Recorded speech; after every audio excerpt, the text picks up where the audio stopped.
et bienvenue. Très heureuse de vous revoir sur Creative Way, la chaîne dédiée au développement de votre créativité. Je suis Alexandra Quillet, coach professionnel certifiée et experte en créativité. Alors j'espère que vous allez bien depuis cet été. Et pour cette reprise, je vous propose une question qu'on me pose souvent, en général quand on s'intéresse à la créativité, qui vient très vite, c'est comment je peux faire pour améliorer ma créativité. Alors, dans l'absolu, il n'y a pas de recette, mais je peux vous donner quelques pistes qui vont vous permettre, peu à peu, d'avoir un nouveau regard sur cette question de la créativité et peut-être même de vous amener, de vous donner envie de vous exercer à plus de créativité. Pour moi, il y a déjà une question de temps. Le temps de la créativité n'est pas le même que celui de l'efficacité, par exemple. Dans l'efficacité, qu'elle soit quotidienne ou qu'elle soit au travail, on est dans des façons de faire, dans des routines, euh, finalement dans des process qui nous permettent d'être efficaces, d'aller vite, de ne pas perdre de temps et de pallier le plus vite possible à la somme de travail qu'on a à faire. Ça, vos routines de ménage pour mesdames, messieurs qui faites le ménage, ou les routines auprès des enfants, ou alors les réunions bureaux, les process bureaux, etc. Vous connaissez très bien. Pour moi, le temps de la créativité, c'est pas le même dans le sens où il doit impliquer une prise de recul par rapport à ces temps d'efficacité.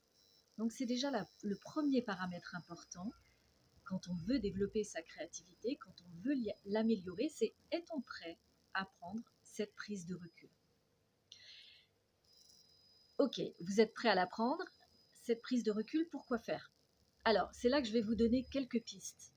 Il y en a bien d'autres, c'est pas exhaustif, mais en tout cas, ce sont les premières choses auxquelles je pense quand il s'agit de développer sa créativité. Déjà, c'est peut-être de prendre un nouveau regard sur les choses.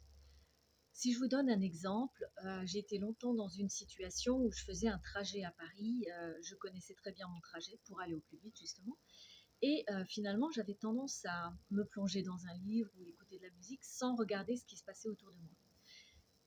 Pour plus de créativité, on peut très bien faire le choix finalement de regarder les bâtiments, de regarder les gens, de regarder ce qui se passe autour, les affiches, etc. pour finalement amener son regard à avoir chaque jour sur le même trajet un point de vue différent. Ça, c'est déjà une manière d'exercer sa créativité. Une deuxième manière, ça va être peut-être de s'inspirer. S'inspirer, alors comment? Ça veut dire garder sa curiosité en alerte. S'inspirer dans le domaine que vous connaissez, pourquoi pas, aller chercher les experts, aller chercher les nouvelles manières de faire, aller chercher des choses différentes de celles que vous connaissez. S'inspirer également dans d'autres domaines. Pourquoi pas aller voir du côté de l'art? Pourquoi pas aller voir dans d'autres domaines jouxtant ou n'ayant aucun rapport même avec votre domaine de prédilection? Ça, c'est s'inspirer, aller voir ailleurs, garder une curiosité pour tout ce qui se passe à l'extérieur. Et ça, c'est pareil au niveau personnel. Je prends un exemple, vous voulez refaire votre décoration de cuisine, spontanément, il est probable que vous allez aller regarder dans des catalogues, dans des magasins, peut-être même chez des amis ou sur des moteurs de recherche, des exemples ou des modèles de ce que vous aimeriez avoir. Eh bien, c'est pareil pour la créativité. Au travail, il faut aller s'inspirer, regarder d'autres manières de faire. Pourquoi pas pratiquer un art d'ailleurs? Pratiquer un art, ça peut nous ouvrir à une sensibilité artistique qui nous aide à nous inspirer. Alors le pratiquer ou le regarder, qu'importe, ça dépend de votre envie, de votre motivation. Mais en tout cas, c'est vrai que l'art nous plonge dans quelque chose de différent qui peut nous venir stimuler des sens qu'on ne stimule pas habituellement quand on est dans notre routine quotidienne. Autre manière de s'inspirer, de développer cette créativité qui est très en lien, c'est d'entraîner vos sens. Alors c'est vrai qu'au travail, on utilise beaucoup notre mental. Vous n'allez pas dire le contraire. Et peut-être que ce qui est du côté des émotions, ce qui est du côté des autres sens, si on n'a pas à les solliciter, on va les oublier. Et une fois rentré dans notre routine quotidienne, c'est exactement la même chose. Donc, exercer ses sens à plus de réceptivité, à percevoir plus de choses, est une manière de développer sa créativité. Par exemple, s'exercer à sentir des parfums, des fleurs, des vins si vous préférez, enfin bon, quoi que ce soit qui puisse développer votre sens olfactif. Pourquoi pas s'entraîner au toucher, à ressentir des choses. Bref, les exemples sont nombreux, vous pouvez aussi aller dans cette direction-là pour améliorer votre créativité. Autre point, je regarde mes notes, c'est vrai qu'on est plus créatif quand on est détendu. Vous l'avez sûrement déjà remarqué vous-même. Vous avez aussi sûrement remarqué qu'en général, quand une bonne idée vous vient, c'est pas dans une période de stress ou dans un moment où vous êtes stressé. C'est pas pour rien qu'on parle d'avoir une bonne idée sous la douche. La douche étant par excellence un excellent moment de détente. Donc, se détendre, vous pouvez provoquer cette détente, soit par la relaxation, la méditation ou un sport que vous pratiquez et qui vous fait du bien, ou toute autre chose d'ailleurs, pour favoriser un état de créativité dans lequel vous serez plus à même de recevoir vos idées et de les regarder d'une autre façon. Et puis l'échange avec les autres. J'entends souvent cette idée un peu préconçue. Il me semble que si on échange des idées avec les autres, et surtout au niveau professionnel, le risque, c'est de se la faire voler. Ce risque existe, mais il n'est pas réel. Une idée, vous l'avez, vous êtes seul à pouvoir la développer de la manière dont vous voulez la développer. Même si elle est volée, même si elle est copiée, elle ne sera nécessairement pas faite de la même façon et sûrement pas avec le même sens que celui que vous y mettez.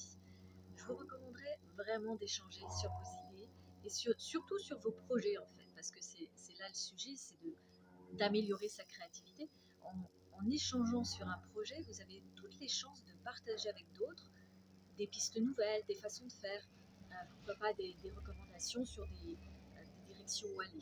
Donc ça a tout son intérêt, vous allez obtenir beaucoup plus de richesse, vous allez obtenir beaucoup plus d'ouverture et donc de créativité.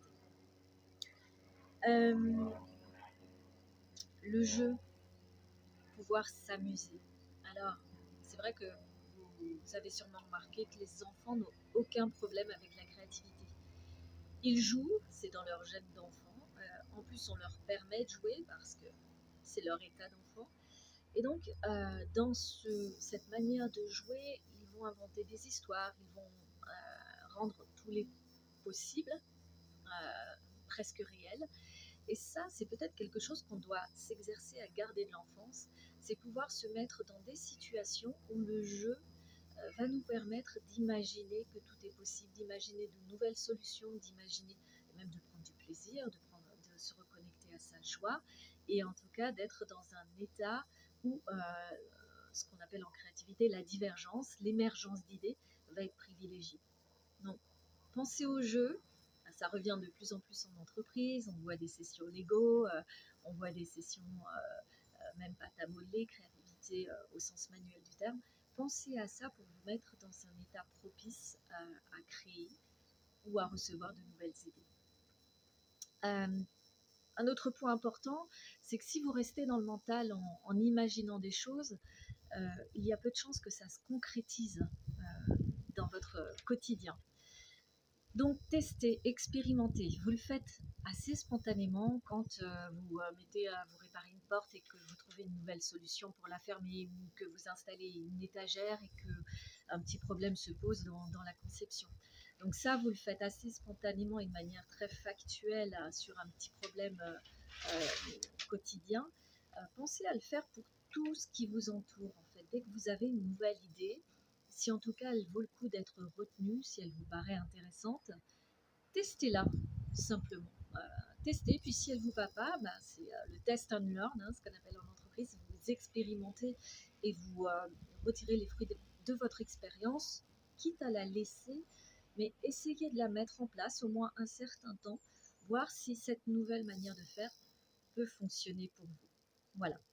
Et un dernier conseil que j'ai envie de vous donner sur la piste améliorer votre créativité et qui me paraît assez essentiel en fait, c'est que souvent se reconnecter à sa créativité, c'est pouvoir se reconnecter à sa joie. Pour moi, c'est un paramètre assez important de la faculté de créer. Joie, plaisir. Réfléchissez à ce qui vous met en joie. Qu'est-ce qui vous procure du plaisir et sur lequel vous avez envie de créer, qui peut devenir un moteur pour vous. Cette joie, c'est un véritable moteur, un véritable indicateur pour vous dire, ah ok, ma créativité, elle se place peut-être à cet endroit, ou en tout cas, c'est à cet endroit que j'ai envie de la développer. Un petit récap en guise de résumé.